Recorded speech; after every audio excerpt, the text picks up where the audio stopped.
programs or projects in your community. In this line, we would like to ask you for specific cooperation by answering the following questions that we can plan for so that we can plan for the possible intervention that will sufficiently answer the group needs of your community. First, kasi ano po ba? Tahanan mo po. First, ilan ang mga bilang ng mga pamilya nakatira sa bahay mo? Ilan ang bilang ng mga babae na edad na sumusunod sa inyong bahay? Ilan ang bilang mga lalaki na edad na sumusunod sa inyong bahay? Ano ang karaniwang naging problema ng mga inyong tahanan? Ano-ano ang karaniwang naging karamdam o sakit sa inyong tahanan? Ano naghanap buhay sa inyong tahanan? Ano ang hanap buhay ng mga nasa inyong tahanan? Tingnan ko. Ano ang kabuong antas ng inyong tahanan?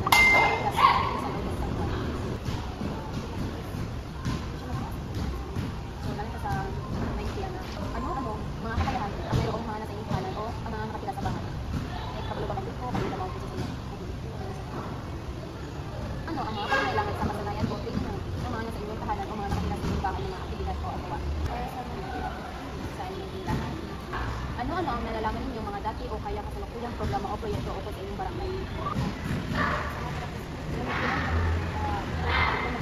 Ano-ano ang nakikita ninyong dapat bigyan pansin sa inyong barangay?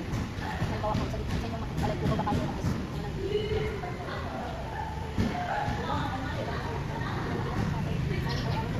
sino-sino ang kadalasan nila kita ninyo kapag mayroon kayo pangalaman? Ano po inyong pagka-download and success mo?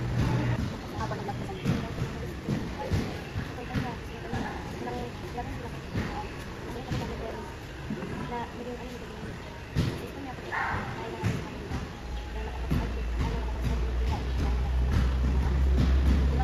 For our valid clients, this survey conducted to collect data that will serve as a basis for our future extension project in your community. By knowing your needs, problems, and available resources, the institution will be guided on how to initiate developmental programs or projects in your community.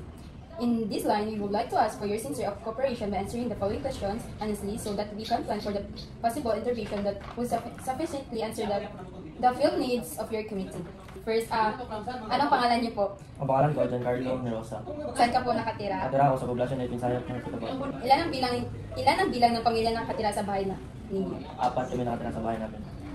Ilan ang bilang ng mga babae may edad na sumusunod sa inyong bahay? Isa lang, nanay ko. Ilan ang bilang ng mga lalaki may edad na sumusunod sa inyong bahay?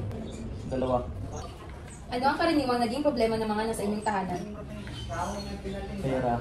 Ano-ano ang karaniwang naging karamdaman or sakit na sa inyong tahanan? Lagnat. Ilan ang naghahanap buhay sa inyong tahanan? 2. Ano ang hanap buhay ng mga nasa inyong tahanan? Construction tsaka cashier. Ano-ano ang kabuuang antas na kinikita sa inyong buong tahanan o mga nakatira sa inyong bahay? 10,000 a month. Ano-ano ang kakayahan ang mayroong mga nasa inyong tahanan o mga nakatira sa inyong bahay? Marunong mag-computer, marunong gumawa ng gawaing bahay. Ano-ano ang mga pangailangan kasanayan o training ng mga nasa inyong tahanan o mga nakatira sa inyong bahay ng mga aktibidad o gawain? Marunong silang magkumpuni ng mga appliances. Ano-ano ang nalalaman ninyo mga dati o kaya kasalukuyang programa o proyekto ukol sa inyong barangay? Ang damit. Ano-ano ang nakikita ninyong dapat bigyan pansin sa inyong barangay? Dapat nilang bigyan ng pansin ang basurahan. Dapat maraming basurahan kasi makalat sa barangay namin. Sino-sino ang mga kadalasang nilalapitan ninyo kapag mayroon kayong pangailangan? Namin. Okay, so our valid clients, this service conducted to collect data that will serve as a basis for future extension projects in your community. By knowing your needs, problems, and available resources, the institution will be guided on how to initiate developmental programs or projects in your community. This line, we would like to ask you for your sincere cooperation answering the following questions honestly so that we can plan for the principal intervention that will sufficiently answer the field needs of your community. So, ano pangalan? Geraldine. Okay. Yes. Asan mo nakatira ako? Station Ilan ang bilang ng mga pamilyang nakatira sa bahay? 5. Ilan ang bilang ng mga babae may edad na sumusunod sa inyong bahay? 15, 5, Ilan ang bilang ng mga lalaki may edad na sumusunod sa inyong bahay? 40, 18. Ano ang karaniwang naging problema ng mga nasa inyong tahanan? Financial. Ano-ano ang mga karaniwang nagiging karamdaman sakit sa inyong tahanan? Ilan ang naghanap buhay sa inyong tahanan? Dalawa.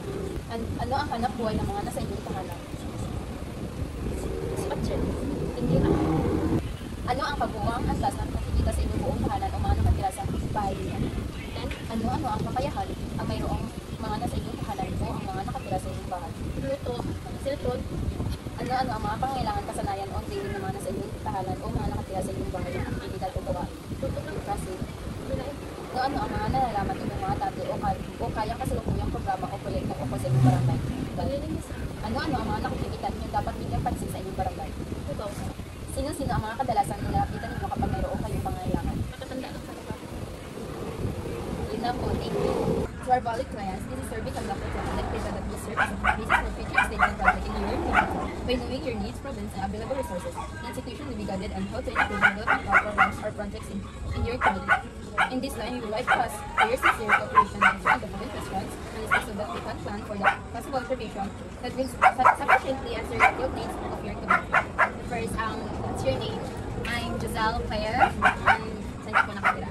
Here sa Blush A8. Ilan ang bilang ng pamilya nakatira sa bahay mo? 5.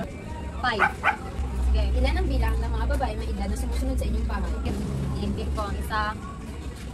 16, 39, Ilan ang bilang ng mga lalaki may edad na sumusunod sa inyong bahay? 17, and 42. Ano ang karaniwang nagiging problema ng mga nasa inyong tahanan? Sigawan. Nandito ang libel. Ano ang mga karaniwang nagiging karamdaman sa akin sa inyong tahanan?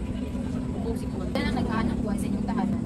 Ano ang hanap buhay ng mga nasa inyong tahanan nakatira sa bahay? Dito sa hardware dito. Ano ang kabuuang antas na kinikita sa inyong buong tahanan o mga nakatira sa bahay niyo sa loob ng isang buwan? 30K.